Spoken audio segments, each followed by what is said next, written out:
Meus irmãos, dando continuidade então às exposições no livro de Neemias, eu os convido a abrir a palavra de Deus agora, no livro de Neemias, capítulo de número 13. Neemias 13.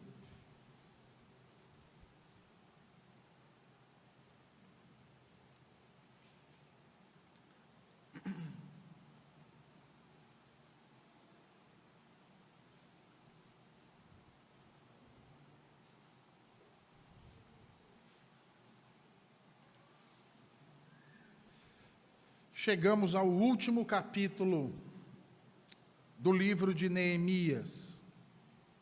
E até aqui, meus irmãos, nós vimos um homem exilado em meio a um povo estranho, a uma terra estranha, e que agora é chamado pelo próprio Deus, vocacionado para retornar a essa terra e reconstruir a cidade de Jerusalém, a cidade do grande rei. Reconstruir as muralhas, reconstruir as suas portas, reconstruir o templo, repovoar o centro da adoração ao Deus vivo. Sendo assim, leiamos a partir do versículo de número 1 até o versículo de número 9, onde faremos a exposição nessa noite. Assim diz o Senhor. Naquele dia, se leu para o povo no livro de Moisés. Achou-se escrito que os amonitas e os moabitas não entrassem jamais na congregação de Deus, porquanto não tinham saído ao encontro dos filhos de Israel com pão e água. Antes, assalariaram contra eles Balaão para os amaldiçoar. Mas o nosso Deus converteu a maldição em bênção. Ouvindo eles, o povo, esta lei, apartaram de Israel todo o elemento misto. Ora, antes disto, Eliasibe, sacerdote, encarregado da câmara da casa do nosso Deus, se tinha aparentado com Tobias, e fizera para este uma câmara grande, onde dantes se depositavam as ofertas de manjares, o incenso, os utensílios e os dízimos dos cereais, do vinho e do azeite, que se ordenaram para os levitas, cantores e porteiros, como também contribuições para os sacerdotes. Mas quando isso aconteceu, não estive em Jerusalém, porque no 32º ano de Artaxerxes, rei da Babilônia, eu fora ter com ele, mas ao cabo de certo tempo, pedi licença ao rei e voltei para Jerusalém. Então soube do mal que Eliasibe fizera para beneficiar a Tobias, fazendo-lhe uma câmara nos pátios da casa de Deus. Isso muito me indignou a tal ponto que atirei todos os móveis da casa de Tobias fora da câmara. Então ordenei que se purificassem as câmaras e tornei a trazer para ali os utensílios da casa de Deus, com as ofertas de manjares e o incenso. Amém e amém. Senhor, tua palavra foi lida. Suplicamos a ti mais uma vez para que fale aos nossos corações. Guarda-nos, Senhor, e nos livra do mal. Em nome de Cristo Jesus. Amém e amém. Como nós dizíamos, meus irmãos, este Neemias, ao chegar em Jerusalém, ele se depara com uma realidade ainda pior do que aquela que havia sido narrada para ele.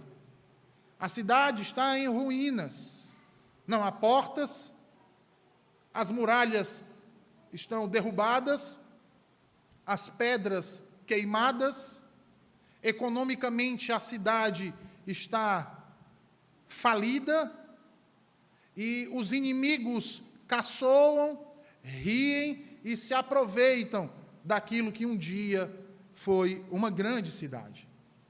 E Neemias, então, passa a trabalhar, e enquanto ele trabalha na reconstrução daquela cidade, com alguns daqueles que retornaram do exílio para Jerusalém, juntamente com suas respectivas famílias, e começam então a reconstruir aqueles muros, começam então a reconstruir aquelas portas, restabelecer as torres, e com isso despertam a fúria de seus inimigos, que constantemente tramam e atacam, tentando parar a boa obra que foi iniciada. Nós vemos então que, ao concluir o serviço de reforma física daquele local, é realizado então um grande culto, e ali a palavra de Deus então é lida. E quando lida, o povo que ali estava se arrepende de seus pecados e consegue provar de um verdadeiro avivamento.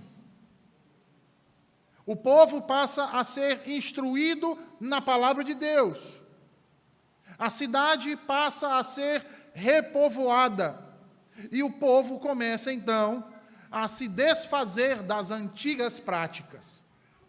No capítulo anterior, nós vimos que Neemias narrou o dia em que as muralhas foram, então, dedicadas a Deus.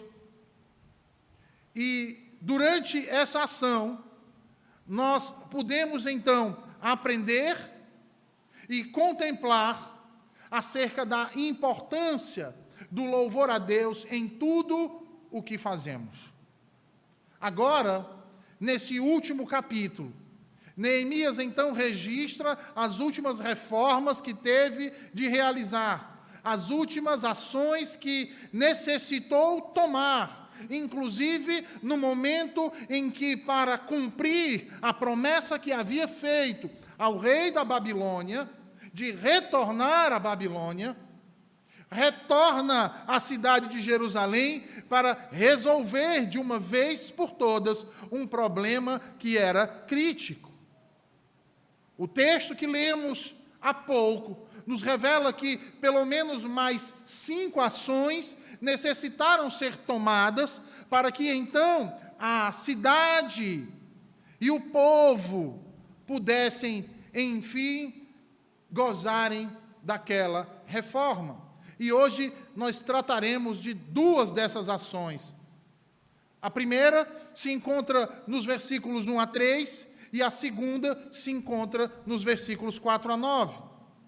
A primeira ação, meus irmãos, vejam, diz respeito a uma ação de exclusão. A exclusão ou a separação do povo de Deus de quem não era povo de Deus. Veja aí, na leitura novamente dos versículos 1 a 3, Neemias diz assim: naquele dia se leu para o povo no livro de Moisés, achou-se escrito que os amonitas e os moabitas não entrassem jamais na congregação de Deus, porquanto não tinham saído ao encontro dos filhos de Israel com pão e água. Antes, assalariaram contra eles Balaão para os amaldiçoar, mas o nosso Deus converteu a maldição em bênção. Ouvindo eles, o povo, esta lei, apartaram de Israel todo elemento misto. Meus irmãos, a restauração dos muros da cidade foi uma obra muito bem quista pelos judeus que retornaram do exílio. Mas nós não podemos esquecer ou minimizar, na verdade nós deveríamos ter na mais alta conta, que a reforma do povo era o principal objetivo de Deus naquele momento. E para que isso acontecesse, era necessário, então, excluir daquela cidade e dentre aquele povo, aqueles que não pertenciam a Israel. E certamente, meus irmãos, uma reforma por exclusão é um tema não muito popular em nossos dias, como também, provavelmente, não era na época de Neemias. No entanto, É um passo necessário no caminho daqueles que pretendem realizar uma verdadeira reforma ou uma reforma piedosa. Ora, os amonitas e os moabitas, citados diretamente no texto por Neemias, foram inimigos de Israel durante séculos. E aqui eles foram usados, meus irmãos, como representantes de todos aqueles que estavam em Jerusalém, mas que não eram israelitas. A referência a Balaão serve para lembrar os judeus do evento histórico no qual o rei Balaque de Moabe contratou um profeta pagão chamado Balaão para amaldiçoar o povo de Deus, conforme está registrado no livro dos Números, capítulo 22, versículo 4 em diante. Porém, o Senhor, em sua soberania, fez então com que esse falso profeta, esse profeta pagão, chamado de Balaão, ao invés de amaldiçoar o povo seu, fez com que ele abençoasse o seu povo. E sendo assim, meus irmãos, pelo mesmo princípio, Deus agora então está a dizer que removeria a maldição do casamento misto com pagãos e a transformaria em bênção, uma vez que seu povo observasse aos seus mandamentos. Ora, casamentos com não-israelitas eram contra a lei de Deus, desde os tempos de Moisés. Nós lemos isso no texto de Deuteronômio, capítulo de número 23, versículos 4 a 7, e vimos as razões, e não apenas a ordem de Deus, para que o povo de Deus não casasse, ou não contraísse, ou não fizesse aliança com quem não era povo de Deus. No entanto, a dureza do coração do povo, a inclinação à carne, por conta de sua natureza pecaminosa, fez com que muitos, durante o período do exílio, não apenas se adaptassem àquela cidade, ao sistema cultural, ao sistema de governo, ao sistema econômico, mas como ali se estabelecessem como família, contraindo núpcias, ou seja, matrimônios com aquele povo que não pertencia a Deus, mas que adorava outros deuses. Agora, no retorno,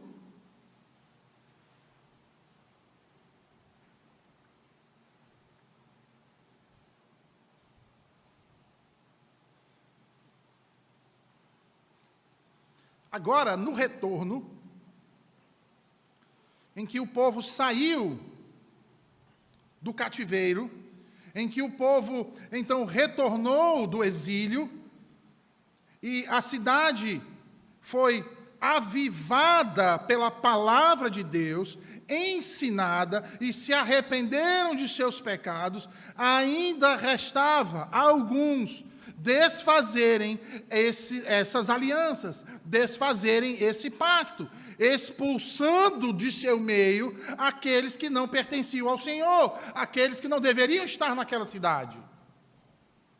Dessa forma, então, Neemias expulsou de Israel toda miscigenação, em especial moabitas e amonitas, como nós vimos aí narrado nos versículos 1 a 3. E o que isso quer dizer, meus irmãos?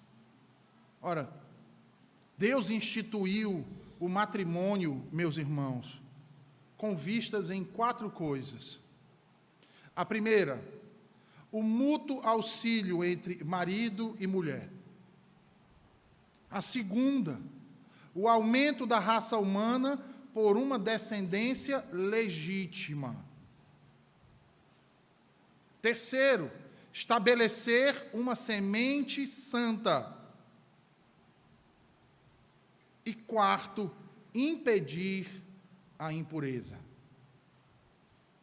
É dever dos cristãos, meus irmãos, como declara a nossa confissão de fé: casarem-se somente no Senhor. Os que professam a verdadeira religião reformada não podem, não devem casar-se com infiéis, com papistas ou outros idólatras. Nem devem os homens piedosos prender-se a um jugo desigual, casando-se com aqueles que são notoriamente ímpios em suas vidas, ou com aqueles que mantêm condenáveis heresias. Nós devemos, irmãos, expurgar de nossas vidas tudo aquilo que é contrário ao nosso Deus, e não nos associar a elas. Nós não fomos chamados do mundo para permanecer no mundo. Eu vou melhorar. Nós não fomos tirados da lama para sermos colocados na lama novamente. Entendem, irmãos? Nós fomos tirados de um tremedal de lama, lavados, polidos e vestidos para viver de maneira diferente que outrora. Não dá para eu dizer que sigo a Cristo se eu mantenho as práticas de quando eu não seguia.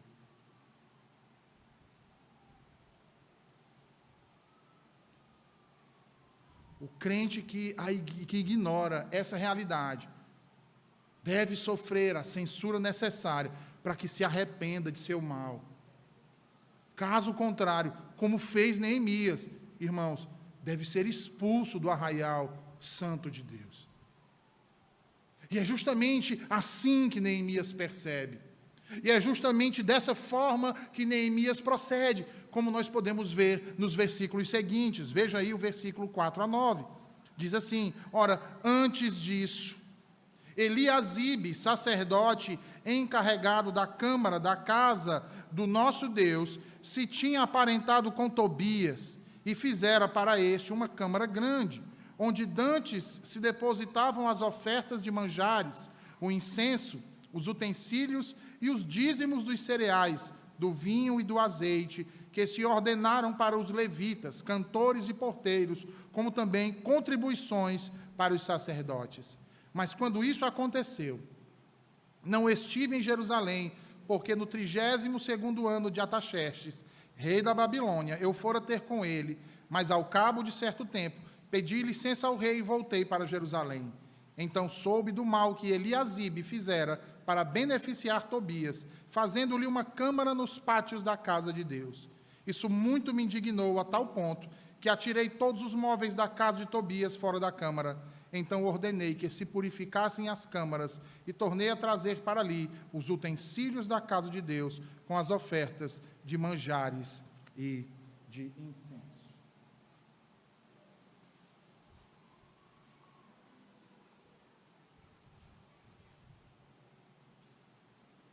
Meus irmãos, nós não sabemos o que de fato motivou o retorno de Neemias ao palácio do rei Ataxerxes.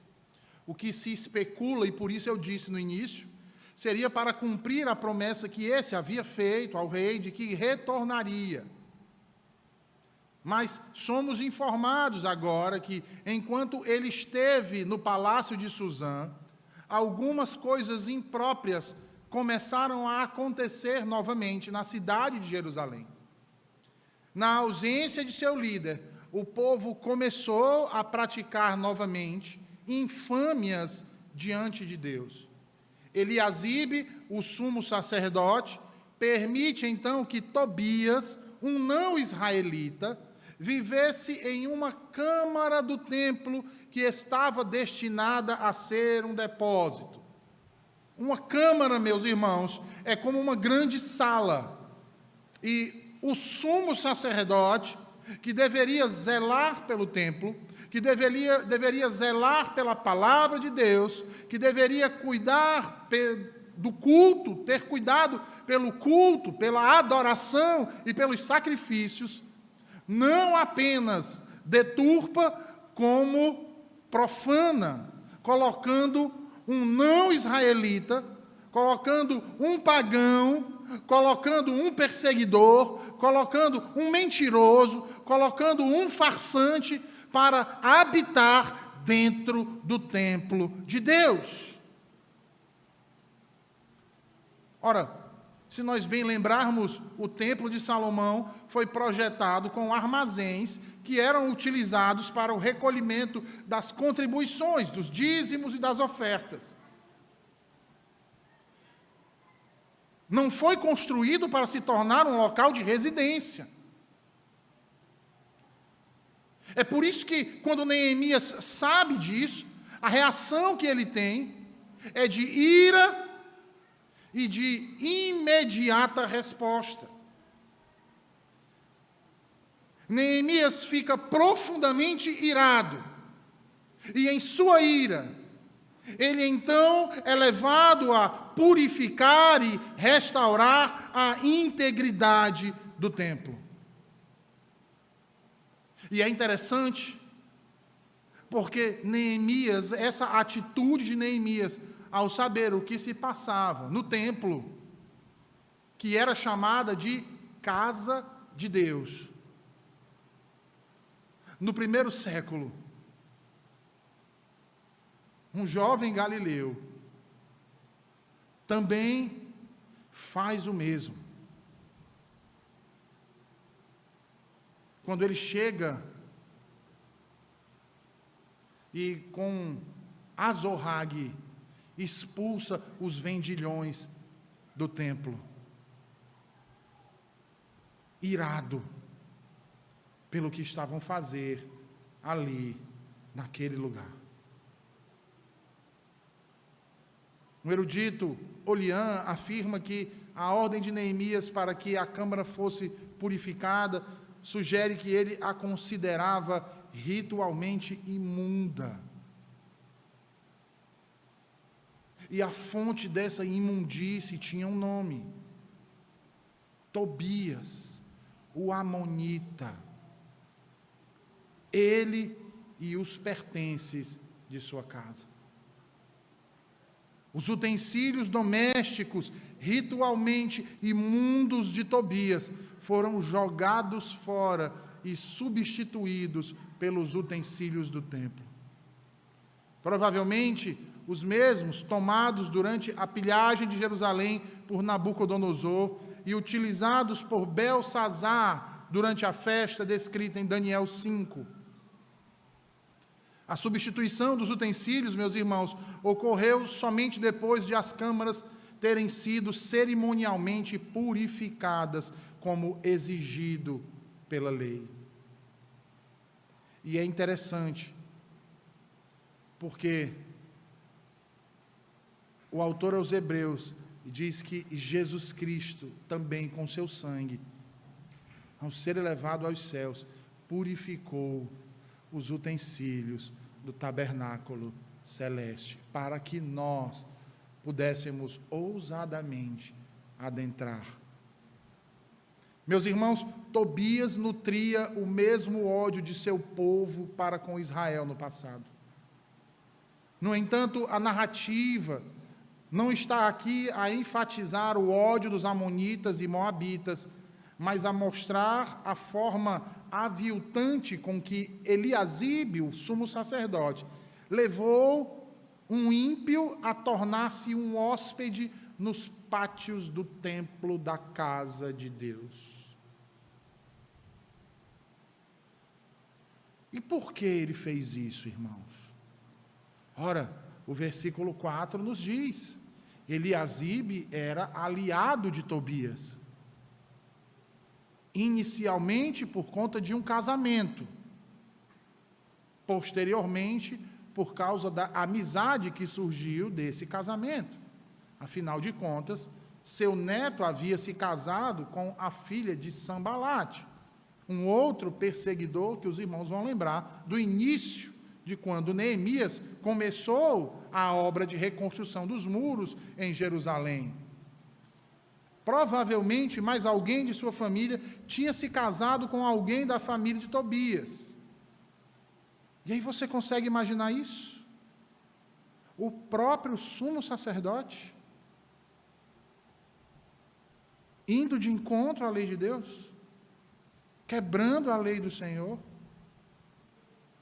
profanando o templo. Veja, o sumo sacerdote achava que essa aliança era uma honra para a sua família. E se sentia muito orgulhoso dela. Como diz Matthew Henry, embora fosse, na verdade, a sua maior desgraça e razão suficiente para envergonhar-se. Por que ele deveria se envergonhar? Porque está, meus irmãos, escrito expressamente na lei que o sumo sacerdote deveria casar com alguém de seu povo para não profanar a sua semente. Neemias, então, ao ver aquela situação, de forma corajosa, lançou tudo que pertencia a ele fora e restaurou as câmaras ao seu devido uso. Quando ele então retorna a Jerusalém e é informado pelas pessoas justas que estavam incomodadas com a intimidade entre o sumo sacerdote e o principal inimigo do povo de Jerusalém, Neemias ficou indignado. Versículos 7 e 8.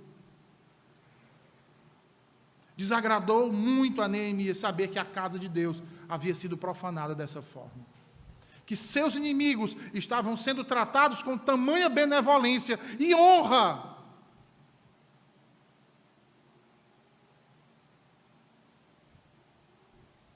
Que foi como uma punhalada em suas costas. Traição por aqueles que deveriam proteger. Meus irmãos, nada desagrada mais a um homem justo, a um bom magistrado, a um bom líder, do que ver os ministros da casa de Deus agirem de maneira ímpia. Contextualizando a linguagem para nós, irmãos, nenhum crente pode ficar satisfeito e passar incólume vendo a liderança da igreja agir de maneira ímpia. Ficar caladinho, pianinho, achando que está tudo normal. O crente verdadeiro não fica quieto. Ele se incomoda. Ele se desagrada ao ver o que os ministros da casa de Deus estão fazendo com o povo de Deus, com a sua palavra, mentindo, distorcendo. Infelizmente, temos muitos ministros em nossos dias agindo semelhantemente a Eliasibe.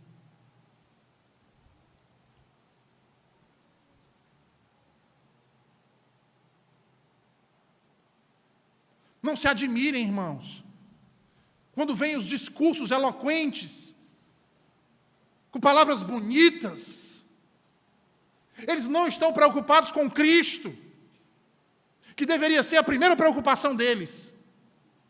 Eles não estão preocupados com o reino de Deus, que deveria ser uma das maiores preocupações deles, muito menos com a coroa de glória do Senhor Jesus. Eles não estão preocupados com isso, eles usam de subterfúgio isso.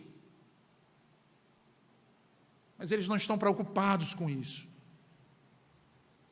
porque são políticos, traiçoeiros, vivem a se esgueirar em conchavos nos bastidores dos concílios, manipulando uns aos outros, trocando favores, a fim de estabelecerem normas e regras que resguardem não a verdade de Deus, mas os seus status quo, os seus empregos, os seus salários, a sua vida luxuosa, muitas vezes.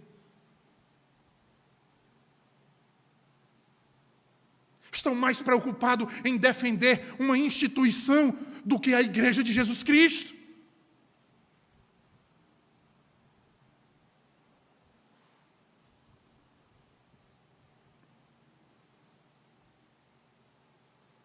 E eu afirmo, irmão, nossa igreja vive como uma igreja romana.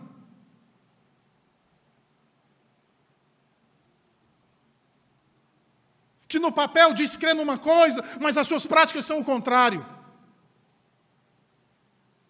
Que se alinham politicamente para se ajustar e tá bom para todo mundo.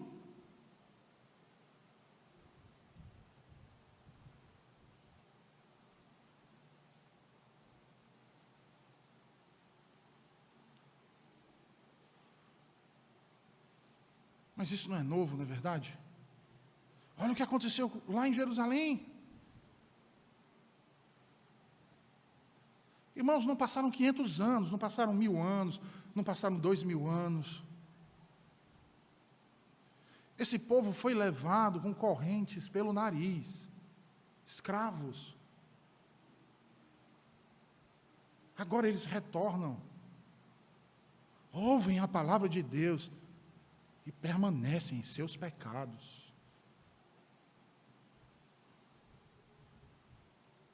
No entanto, a Neemias foi dado o poder. E o poder que Neemias recebeu, ele não entrou em conchavos,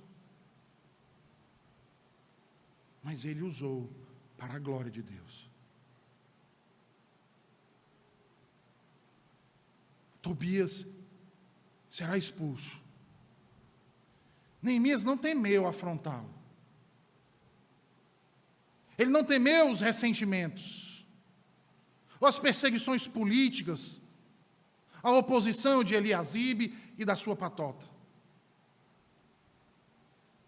Ele não se desculpou por interferir em uma questão que não era de sua alçada. Veja, Neemias não era sacerdote. Mas como alguém zelosamente afetado pela verdade de Deus, ele expulsa o intruso, lança fora os móveis de Tobias, arranca o câncer e extirpa o mal de Jerusalém. E aí perceba o detalhe, irmãos. Neemias não se utilizou dos móveis de Tobias para si próprio. Ele não apenas expulsou ele lançou fora todos os utensílios dele. Para que Tobias, que provavelmente estava ausente, quando voltasse, encontrasse a câmara vazia. E muito provavelmente com soldados na porta dizendo: você não é bem-vindo aqui. Esse não é o seu lugar.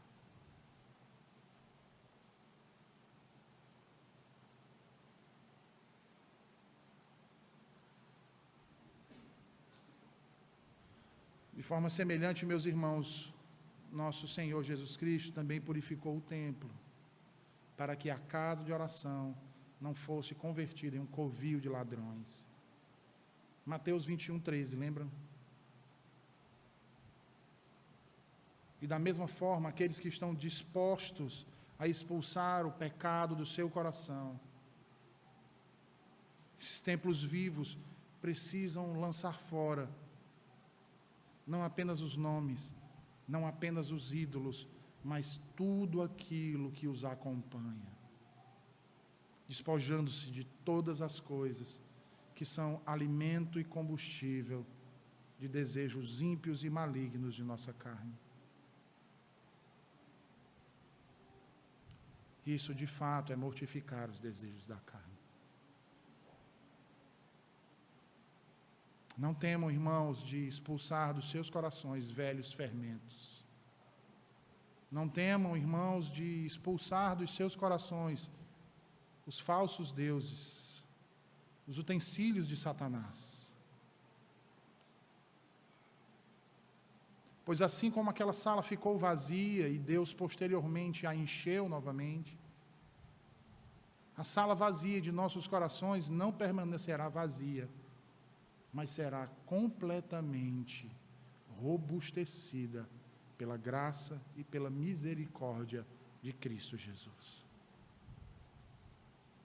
Veja que no lugar onde habitou a malignidade e a oposição a Deus e ao seu povo por Tobias, expulso e limpo o lugar, foi novamente habitado pelos utensílios da casa de Deus,